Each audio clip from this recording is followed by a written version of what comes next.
প্রায় 2 কোটি মানুষের সমাগম হবে এই জানাজায়। এই জানাজায় কিন্তু একটা আশ্চর্যের বিষয় হচ্ছে কোনো ইউরোপের দেশকে তারা দাওয়াত করে নাই, আমেরিকাকে দাওয়াত করে নাই, ইসরায়েলকে দাওয়াত করে নাই এবং তাদের সাথে যারা যুদ্ধে সহাবস্থান বিরাজ করছে কাউকে তারা দাওয়াত করে নাই। তারপরও 100 দেশের প্রতিনিধি সেখানে আসতেছে। আজকে আমরা যেটা দেখলাম আন্তর্জাতিক মিডিয়াতে যে আয়াতুল্লাহ আলী খামেনির যে জানাজা নিয়ে একটা জল্পনা চলছে, মানে বিশদ আকারে সারা পৃথিবীর বিভিন্ন দেশের প্রতিনিধি জানাজায় অংশগ্রহণ করার জন্য আসছে।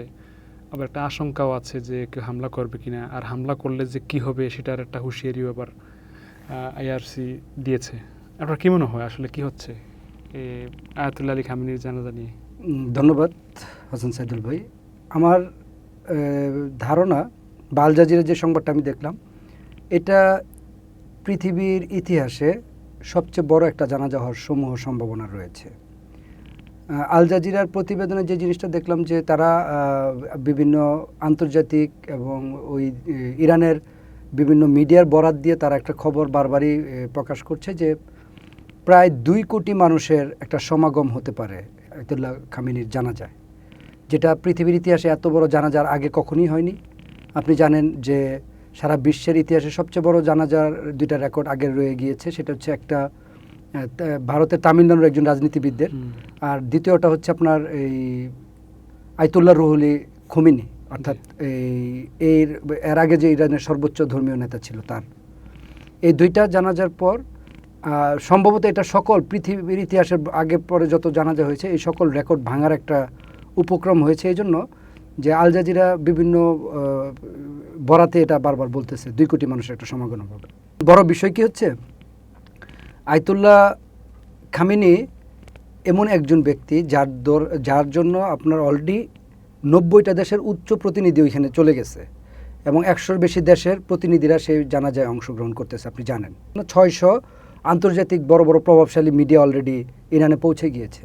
অর্থাৎ সারা বিশ্বের ফোকাস এখন ইরানের এই আয়াতুল্লাহ খামেনির জানাজার দিকে।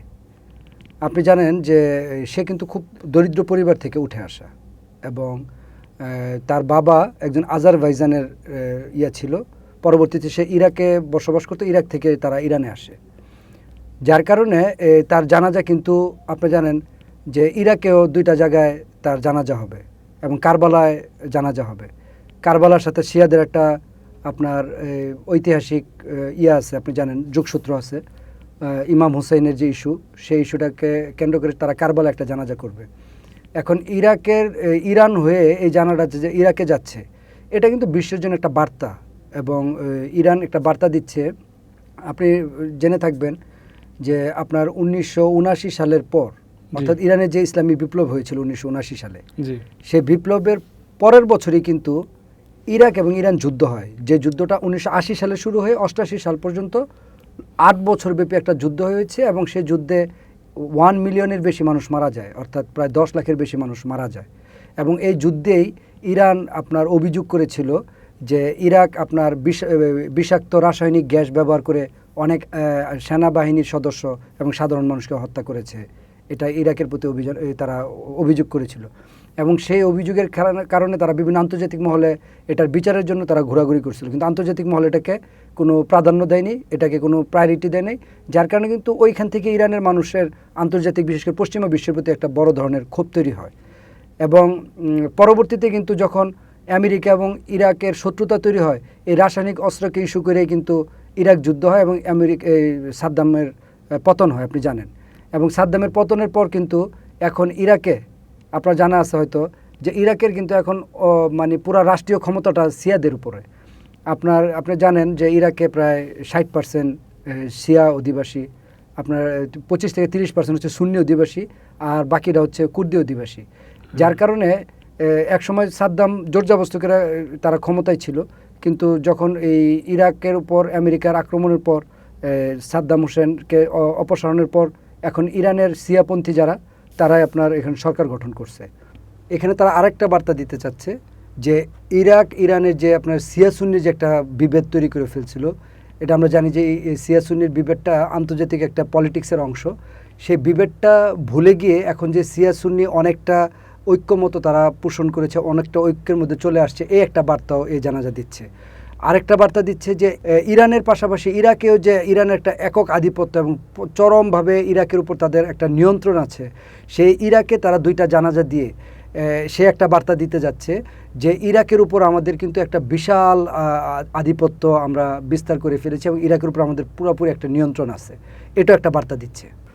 তাই এই যে জানাজাটা কেন্দ্র করে ইরাকেও জানাজা হচ্ছে 2 জায়গায়, এবং নাজাম, ইরাকের নাজামে এবং হচ্ছে কারবালায়, আর ইরানে আপনার কয়েক জায়গায় জানাজা হবে, কালকে থেকে শুরু হবে। আপনি জানেন আরেকটা বিষয় হচ্ছে যে ওনার বাবা যেহেতু আজারবাইজান থেকে আপনার ইরাকে আসছে, ইরাক থেকে আবার ইরানে আসছে, তো ওই যে ইরাকে যে তার জন্মস্থল বা জন্মভূমি, বাবার আবাসস্থল, সেজন্য ওই জানাজাটা কিন্তু তারা ইরাকে একটা গুরুত্ব দিচ্ছে। সেটা আন্তর্জাতিক আরেকটা অংশ আছে, তবে এই বাবার পিতৃভূমি হিসেবে সেখানে তার একটা জানাজায় সে অংশগ্রহণ করতেছে।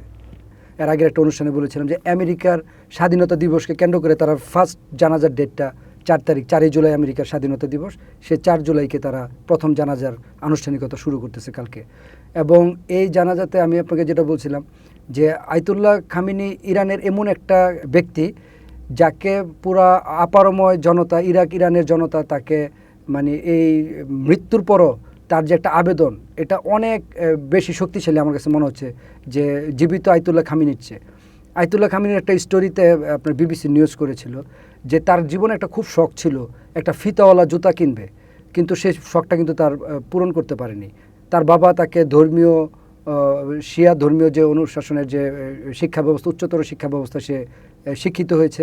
পাশাপাশি আপনি জানেন যে তার লাইফ হিস্ট্রিতে এগুলো অ্যানালাইসিস করে সবই পাওয়া গেছে যে সে হাজার হাজার ওয়েস্টার্ন ফিলোসফি এবং ওয়েস্টার্ন সাহিত্যের উপর সে পড়াশোনা করেছে, বিশেষ করে ভিক্টর হুগো, টলস্টয়, তারপরে হচ্ছে আপনার রোমারোলা, এই সাহিত্যগুলো তার হাজার হাজার বই পড়ার তার রেকর্ড আছে। তার মানে ওয়েস্টার্ন কালচার এবং আরবের কালচার, 2টা কালচারে সে ধারণ করে কিভাবে সিদ্ধান্ত নিতে হয় এই বিষয়গুলো সে জানতো। যার কারণে আয়াতুল্লাহ খামেনির একটা বিশেষ চাহিদা, বা যেটাকে আমরা বলি যে আয়াতুল্লাহ খামেনির প্রতি ইরানের মানুষের একটা চরম একটা ফ্যাসিনেশন কাজ করে। এবং আয়াতুল্লাহ খামেনি একমাত্র সর্বোচ্চ নেতা যে আইআরজিসি যেটা আপনার তাদের যে মূল বাহিনী, সেটা ব্রেন চাইল্ড কিন্তু আয়াতুল্লাহ খামেনি। এবং প্রক্সি যে আপনার জানেন আপনার যে লেবাননের হিজবুল্লাহ, ইয়েমেনের হুতি বা গাজার হামাস সহ যে ইরাকের যে একটা নতুন বাহিনী তারা গঠন করছে, এগুলো কিন্তু সব আয়াতুল্লাহ খামেনির ব্রেন চাইল্ড থেকে আসা, তার চিন্তা থেকে আসা। সে আইআরজিসির দায়িত্বে ছিল, সে সাবেক। আপনি যখন ওই যে কি বলে আয়াতুল্লাহ খামেনি এবং খুমেনির মধ্যে অনেকে প্যাচ লাগাই ফেলে, 2 জনের নামই কিন্তু অনেকে মনে করে একই ব্যক্তি কিনা। খামেনি কিন্তু খামেনাই শহর থেকে তার জন্ম দেখে তার নাম খামেনি।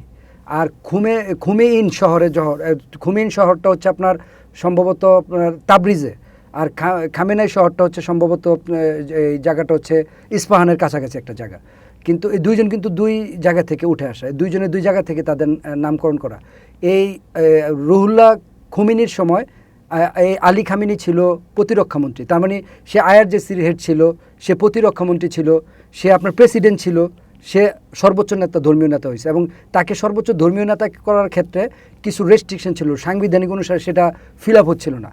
তারপরে সংবিধান সংশোধন করে তাকে সর্বোচ্চ নেতা করা হয়েছে, এবং সে থাকতেই ইরানকে সর্বোচ্চ শক্তির অধিকারী সে করে গেছে।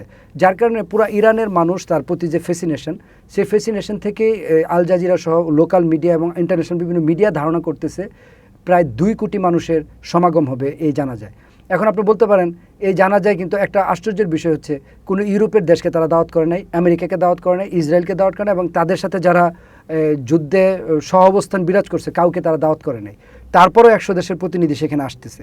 তার মানে তারা তাদের প্রতি একটা বার্তা দিচ্ছে। এই জানাজাতে তারা কিছু বার্তা দিচ্ছে আন্তর্জাতিক মহলের কাছে। প্রথম বার্তা হচ্ছে ইরান চরম ঐক্যবদ্ধ একটা জাতি। দ্বিতীয় বার্তা হচ্ছে ইরান এখন নিরাপদ, তোমরা চাইলে সারা বিশ্ব থেকে মানুষ যেখানে আসতে পারো। তৃতীয় বার্তা হচ্ছে আমেরিকা, ইউরোপ ছাড়াও পৃথিবী যে সভ্যতার সর্বোচ্চ শিখরে যেতে পারে এবং আমরা যে অনেক বড় কিছু করতে পারি, ইরানের এই জানাজাটা সে একটা বার্তা দিচ্ছে। তারপরের যে বার্তাটা দিচ্ছে যে আমার যেটা মনে হয় যে ইসরায়েল এখানে একটা বড় ধরনের ফাইজলামি করতে পারে, ইসরায়েল বড় ধরনের একটা অ্যাটাক করতে পারে। এই সম্ভাবনাটা যদি থাকে এখন ইসরায়েল চিন্তা করবে যে 100 দেশের প্রতিনিধি এখানে উপস্থিত আসছে, এখানে একটা কিছু করতে গেলে সারা বিশ্ব শত্রু হয়ে যাব। যার কারণে ইসরায়েল কিন্তু নিজেকে এখানে আমার ধারণা যে সে নিয়ন্ত্রণ করে নেবে। যদি তার ভিতর কোনো একটা কটু চিন্তা থাকেও সেটাকে সে আর প্রয়োগ করার কোনো চিন্তা করবে না, কারণ সারা বিশ্বের প্রতিনিধি এখন সেখানে কাজ করতেছে। সর্বশেষ যে বার্তাটা ইরান সারা বিশ্বকে দিতে যাচ্ছে, যে ইরান যে নতুনভাবে একটা নতুন আধিপত্যের শক্তি বা পরাশক্তির দিকে যাচ্ছে, সারা বিশ্বের মানুষকে সে কাছে এনে দেখাই দিচ্ছে, তোমরা দেখো ইরানের মানুষ এই নেতার প্রতি বা ইরানের সামগ্রিক স্বাধীনতা সার্বভৌমিত্বের প্রতি কতটুকু তারা এই ফ্যাসিনেশন, এটা সারা বিশ্বের লিডারকে নিয়ে তারা দেখাই দিচ্ছে যে তোমরা দেখো আমরা আমাদের মধ্যে কতটা ঐক্যবদ্ধ। তাই এই বিষয়গুলো একটা জানাজা কেন্দ্রিক। আপনি জানেন এই জানাজাতে সারা পৃথিবীর থেকে নেতৃবৃন্দ অ্যাটেন্ড করতেছে। ইরানের 2 কোটি মানুষ অ্যাটেন্ড করতেছে, কিন্তু তার ছেলে অ্যাটেন্ড করতেছে না, মুস্তফা খামেনি। কারণ হচ্ছে কি, ইসরায়েলের প্রতিরক্ষামন্ত্রী কয়েকদিন আগে বলছে যে মুস্তফা খামেনিকে আমরা হত্যা করব, সে আমাদের লক্ষ্যবস্তু। ইসরায়েলের যে প্রতিরক্ষামন্ত্রী ইসরায়েল কাটস তার নাম, সে যখন এই কথাটা বলল তখনই ইরান সতর্ক হয়ে গেল এবং বলল যে না, আমরা মুস্তফা খামেনিকে জানাজায় অ্যাটেন্ড করতে দেবেন। অর্থাৎ দেখেন 2 কোটি মানুষ অ্যাটেন্ড করতেছে, সারা বিশ্বের প্রতিনিধি অ্যাটেন্ড করতেছে, কিন্তু নিজের সন্তান জানাজায় অ্যাটেন্ড করতে পারতেছে না। তার মানে এবং এটা পাল্টা কিন্তু একটা হুমকিও দিয়েছে আপনি আরাকচি। আপনি জানেন যে এই ধরনের যদি কোনো চিন্তা ভাবনা তাদের থেকে থাকে তাহলে ইসরায়েলকে নিশ্চিহ্ন করে দেওয়ার জন্য যা প্রয়োজন আমরা তাই করব। তার মানে এই জানাজাটা কিন্তু একটা আমাদের কাছে একটা কি মনে হচ্ছে যে একটা মানে এই যে সংবাদের প্রতি যে একটা খুব অ্যাট্রাকশন থাকে, সেই অ্যাট্রাকশন আগ্রহের জায়গাটা কাজ করতেছে যে কি হতে যাচ্ছে, কত মানুষ হবে, কোনো আক্রমণ হয় কিনা, কারা কারা যাচ্ছে। অনেক বিশ্বের অনেক দেশের প্রধানমন্ত্রী প্রেসিডেন্ট এখন সেখানে আছে, এবং বাংলাদেশের 3য় সর্বোচ্চ যে ক্ষমতাধর ব্যক্তি, অর্থাৎ প্রধানমন্ত্রী প্রেসিডেন্টের পথে 3য় সর্বোচ্চ ক্ষমতাধর ব্যক্তি হচ্ছে স্পিকার, সেও কিন্তু এখন অলরেডি আপনার এই ইরানে আছে। সবচেয়ে যে বড় বিষয়টা আপনার আয়াতুল্লাহ খোমেনি, আপনাকে যেটাকে আমি বারবারই বলছিলাম যে 1981 সালে আপনি জানেন হয়তো একটা মসজিদে আত্মঘাতী গুপ্ত হত্যার জন্য আয়াতুল্লাহ খোমেনি প্রায় মারা পড়া গিয়েছিল, মানে একবারে মৃত্যুর কাছ থেকে ফেরত আসছে, এবং সেখানে একটা বড় ধরনের আক্রমণে তার ডান হাতটা কিন্তু পরিপূর্ণভাবে অচল হয়ে যায়। এবং আপনি জানেন বাকি সময় সে, আপনি দেখছেন কিনা যে সে যে আবহাওয়া পড়তো সেখানে সবসময় ডান হাতটা কিন্তু আপনার থাকতো, বুকে থাকতো, মানে এই ডান হাতটা সে পরিপূর্ণভাবে অকেজো হয়ে গেছে। এবং এই ডান হাত অকেজো হওয়ার পরপরই তো সে ইরানের সর্বোচ্চ নেতা হয়, এবং ইরানকে আজকে এই যে আমেরিকা এবং ইসরায়েলের মতো পৃথিবীর পরাশক্তি 2 দেশের মাঝখান থেকে যে এখনও ইরান টিকে আছে, এই সকল মেকানিজম ছিল এই আয়াতুল্লাহ খামেনির। যার দরুন আমরা ধারণা করছি যে আগামীকালকে যে জানাজাটা হবে এটা হয়তো বা পৃথিবীর ইতিহাস ব্রেক করে পৃথিবীর ইতিহাসে সর্বোচ্চ বা সবচেয়ে বড় জানাজাটার আমরা সাক্ষী হতে যাচ্ছি।